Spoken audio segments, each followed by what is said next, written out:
Right, today we're looking at woodlands as spring's just starting to show an appearance this year. I'm Robin Dodd, I'm a British landscape photographer, and today I'm going to show you how I look for those compositions, how I create the images, and then a bit later we'll go into the editing. So we'll have a look in the Thames Valley area, which is about, I don't know, 35 miles just outside of London, and see what we can find.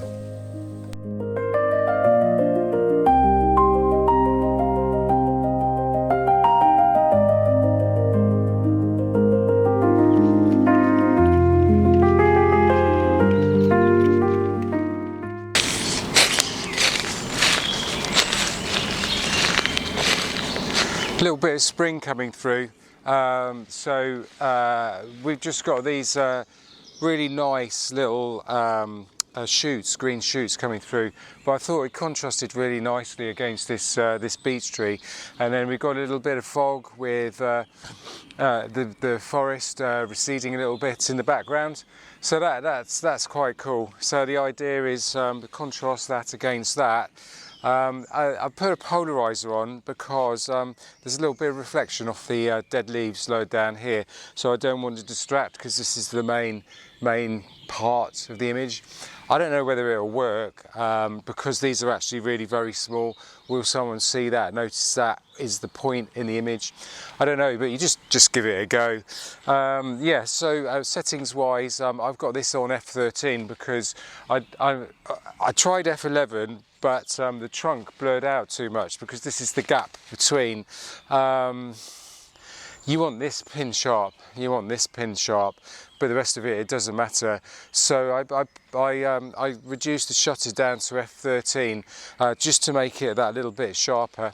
f16 you don't really need to do because we don't need the distance in the background, and the shutter speed's down to about, I don't know, about 4 seconds or something like that, and an ISO of 400, and hopefully that'll work, and then we'll move on. I think the plan is, I might have mentioned it earlier, we're going to go and have a quick look. I've got to go to work, this is early morning, we just had sunrise, and then I'm going to go and have a look for some blossom trees, because we have the blossoms coming on, particularly on these hawthorn trees, which tend to either be on the periphery of the woods, and they're beautiful white, and they're just come through over the last couple of days, and they contrast brilliantly against the dark wood backgrounds, and so it's just finding one of those. And the idea with that is it's not going to be a normal image. I'm going to utilize the settings on the camera, and those settings will be using multiple exposure, and it'll probably be 6-10 shots while moving around. There's a particular technique that it's known at. I've forgotten the name now, I'll put it up here, and a particular photographer did that a number of years ago, and it's known as this technique, and I've wanted to give it a go. I've done it in the past, it doesn't always work. It's experimental. That's experimental. Everything is experimental really in photography. It doesn't work, you get it back, and it just can look crap sometimes, but sometimes it can just look amazing. But without taking a shot, you don't know. You can take lots of shots for no particular reason at all, but if you've got a reason in your mind like this, then more often than not it's more likely to work. Okay, so we'll just move on and see if we can find those blossoms trees. Yeah.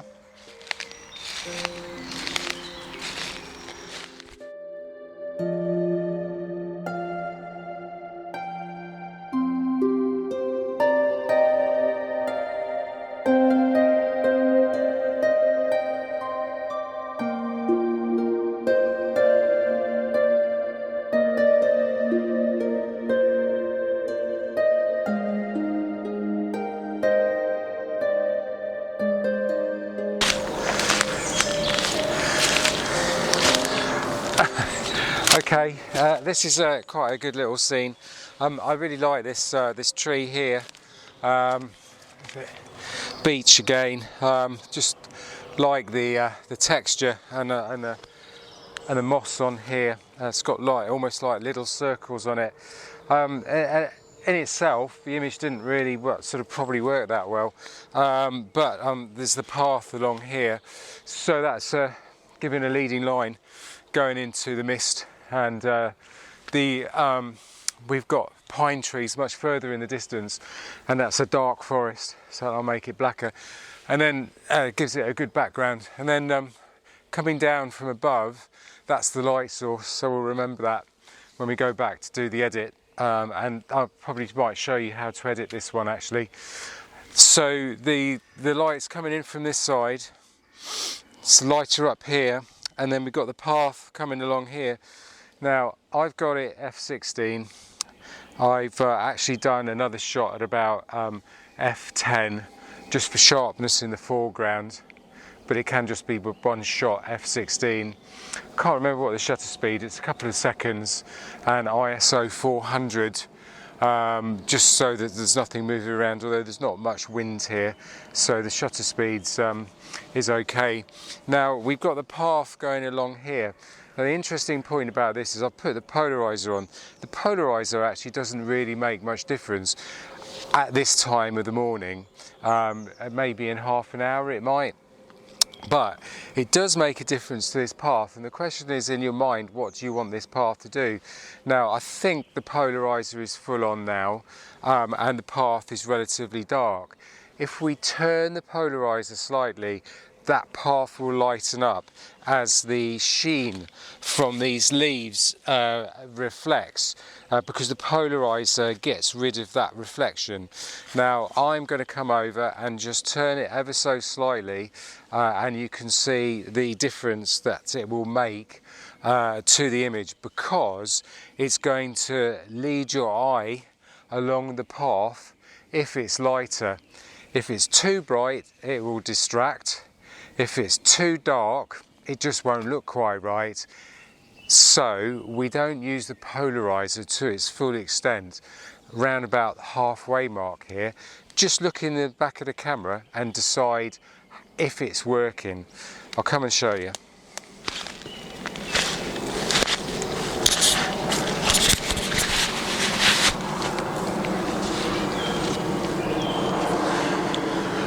So this is the polarizer full on. I've got my hands here to get hold of the polarizer, and now if I just move slightly, can you see how that brightens up and then darkens down? So that's all the way, and then that is taking it off all the way. And for this one I've taken a halfway mark when I've shot it, something about like that. That's it really, the power of the polarizer.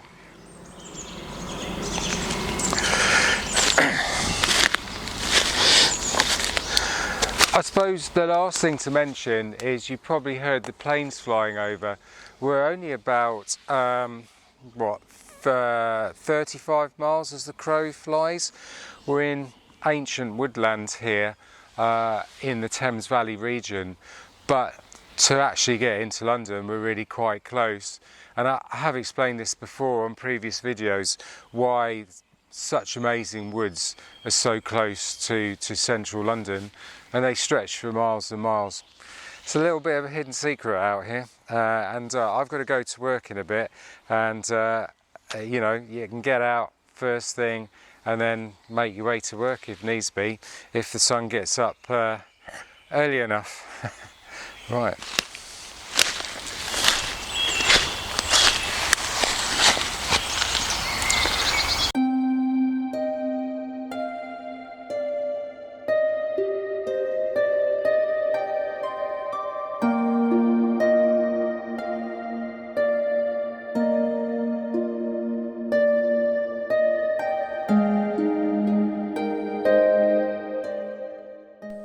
Like nature of landscape photography, woodland photography, I never got around to doing the pet ventosa technique.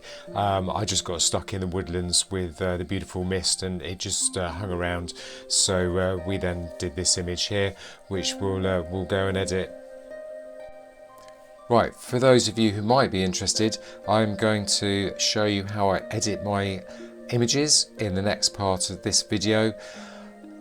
also might be interested in my ebook here, which I'm showing you a preview of, how to shoot in woodlands. Gives you really good tips and techniques and how to find these compositions, and a little bit on the editing as well. And also just to mention that I'm an affiliate to DxO, which has the Nik Collection. I use this in conjunction with Lightroom to edit my images. It just gives those beautiful finishing touches to those images.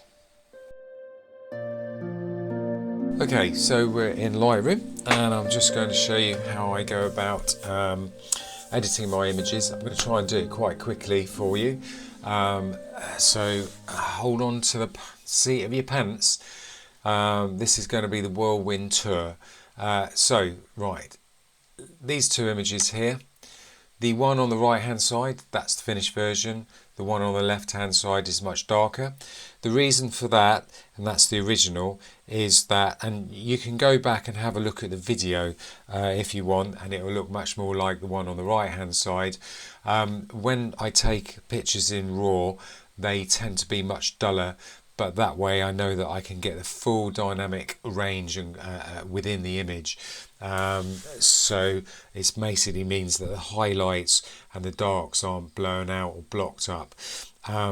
So that's the important thing.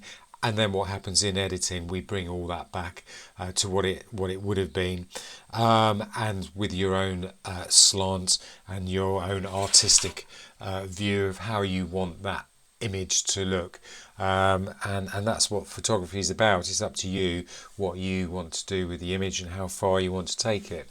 So we're going to edit this one on the left hand side, so let's just go back. Here is the image in its full glory. So what I do is I go to the develop mode, and then I automatically go into the global settings, which is at the top here, and I pull the brightness right down, there you go, to about 90. That suits me. It looks dull, mushy, but we're going to bring what we want back out of that. It's quite a specific technique. A lot of people might not do this and might not like doing it this way. So now we've got our image. I am now going to go up here to the masking and click masking. There we go. And now what I'm going to do is, you can zoom in on your navigator up here on the left hand side, but what I like to do is to put it as a thumbnail. So click on 6% up here, it goes as a thumbnail. Now I'm going to choose my so I've clicked the masking panel up here. I'm going to choose a radial gradient, so there you go, that's a radial chosen, and you can see the X up here, the plus sign. That basically means we can drag and pull it in, and because we're down on a thumbnail, that now means that we can drag outside. And the reason that we drag this outside is because it gives us a much greater feathered area, and you can see the redness mask here is sort of completely darker to the left hand side and feathered off to the right hand side. So now what I'm going to do is I'm now going to start applying this, and I'm going to start bringing the exposure up. Okay, and then you can just move this around to see where it sits comfortably. It's almost like a spotlight, but it allows feathering on certain areas. I think it's a better way to do it, rather than edit the image and then put the feathering on later. Always when you put up exposure, you need to put up contrast as well, so we're just going to put that up to about 17. So there we go, there we have it. And you can make this smaller and bigger to sort of like just emphasize the spotlight feel to it more if you want, and maybe if you want you can just alter the angle. There we go, that's good. I'm happy with that now ish, and we can come back and change the angle of that if we want later. So what I'm going to do here is I've added the brightness. I might just add a little bit of warmth. Can you see that there in the left hand side? Just subtle.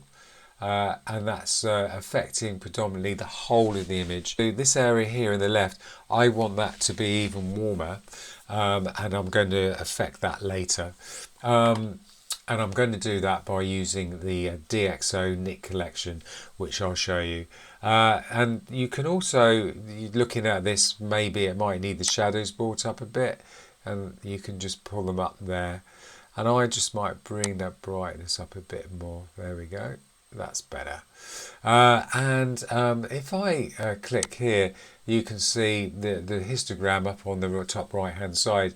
Basically the blinkers, the warnings for highlights on the left hand side and darks on the darks on the left hand side, lights on the right. So we're more interested with the highlights, and we can see if we click it, it goes red at the top left hand corner. But I'm not too concerned about that because this is where the sunlight's coming, and it's only very minor. Okay, so we're good to go. Next thing is to put this into DxO. Let me have a look. So I just right click and then it go to editing, and then it would be DxO. And I pick the color EFX here from the Nik 8 collection. It gives you a choice, so we want to edit with a copy with the Lightroom adjustments. You just press. You have the dialog box for the Nik 8 color EFX. Just make it bigger. So this is the image. I always have a white background because this is what the final output will look like when it's mounted on the wall in a frame, that type of thing. Same again, we can just make this into a thumbnail by on my mouse, just rolling the roller on the mouse. On the left hand side here you have all your filters, and I have starred the ones that I commonly use, so they're quite easy to see. And there's nothing here on the right hand side. The right hand side is our working panel. Here is our library of effects that we want to add, and so I want to do a warmth brilliance one, and I press that, the plus sign, and it appears here on the right hand side. Now if I go like this, it will affect the whole image.